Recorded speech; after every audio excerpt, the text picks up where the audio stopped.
內地自唔使憂，灣區恩選幫到手。Hello， 大家好，我係阿輝，歡迎收睇今期嘅灣區恩選頻道。咁今日阿輝咧就嚟到二龍山星耀一期呢個屋苑咧，同大家分享一套全新裝修、未入住過一個單位啦。咁呢個單位咧係129平方，做到4房2衛一個戶型，現時咧就改咗係3房2衛一個戶型嚟嘅。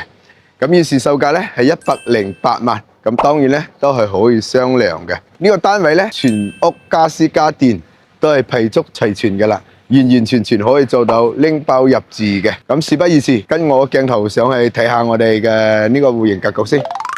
好啦，咁我哋而家上到我哋所在單位嘅樓層。咁我呢個單位咧係10樓嚟嘅。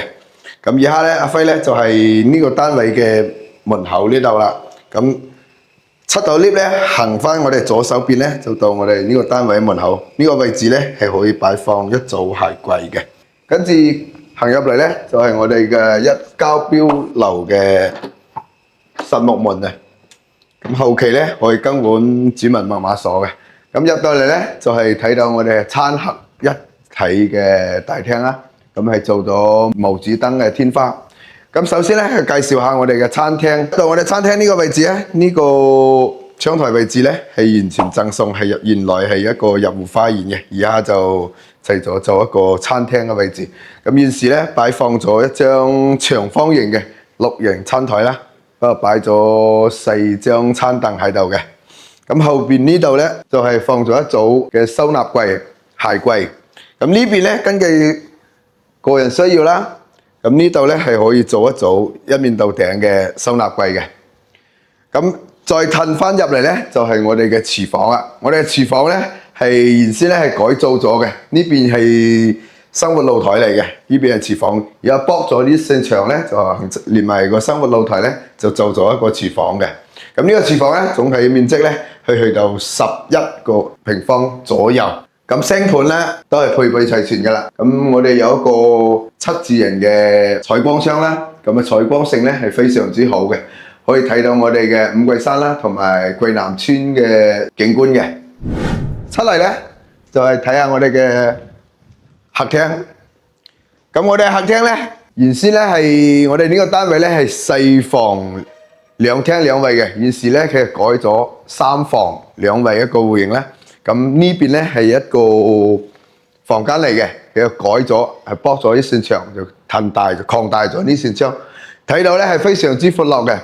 咁我哋嘅餐廳開間咧係去到6.7米嘅開間。咁現時咧係做咗有嘅收納櫃啦、隔層嘅酒櫃啦，同埋我哋嘅擺放咗一個4人嘅沙發、茶几、電視櫃。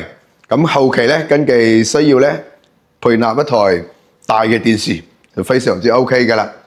咁我哋都有我哋嘅3匹機、風管機都係做好晒㗎啦。咁窗簾布啊都係做好晒。咁跟住出嚟咧就係我哋嘅主露台位置。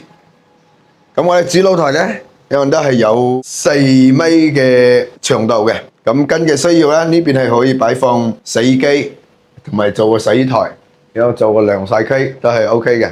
咁我哋露台咧係朝西南向，咁係比較斜風啦，睇得遠處嘅白石嗰邊嘅山景噶啦，同埋我哋嘅城市景觀嘅。咁繼續行咧就到我哋嘅休息區域。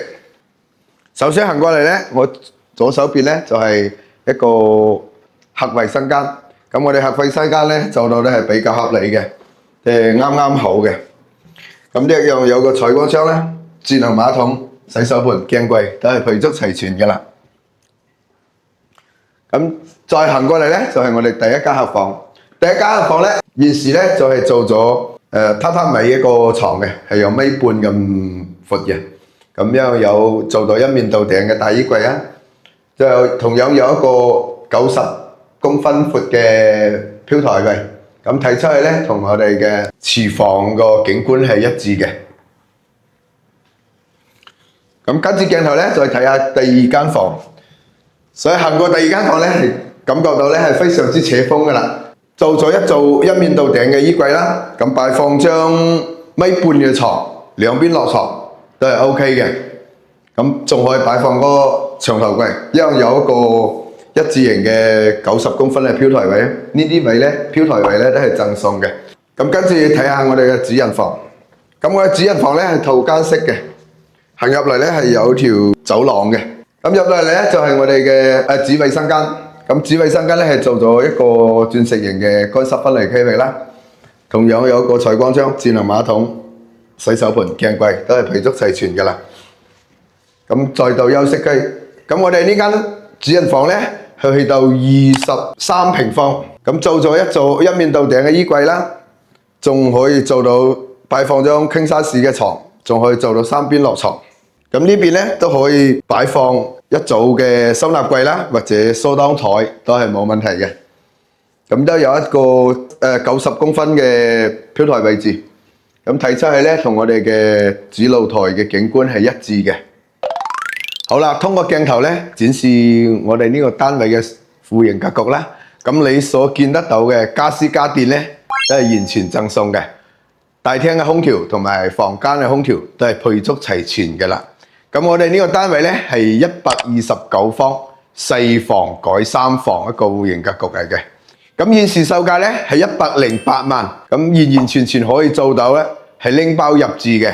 咁我哋呢個屋苑咧係二龍山星耀1期，咁我哋行出屋苑門口咧就有我哋嘅二龍山片區嘅商業街㗎啦。咁都有我哋嘅天惠超市啊、錢大媽、百果園啦等嘅生活所需嘅都可以滿足得到㗎啦。咁再行上去咧，大概5分鐘左右咧，就係有我哋嘅二龍山片區嘅巴士站，可以乘坐我哋粵港巴士嘅，每日有8班車，係早上8點40分咧開始發出，到我哋下午4點40分尾班車嘅。咁一樣有我哋601鎮內穿梭巴士啊，咁可以去到我哋嘅順昌1+1廣場、大潤發、屏東市場等嘅，1蚊雞就可以行運我哋個成個三鄉㗎啦。咁如果你對我哋呢個單位有興趣，或者對我哋二龍山片區有興趣，歡迎聯繫我哋嘅客服揾阿輝，阿輝會1對1帶你哋實地睇樓嘅。咁我哋今期就到呢度啦，下期再見，拜拜。睇得遠處嘅白石嗰邊嘅山景㗎啦。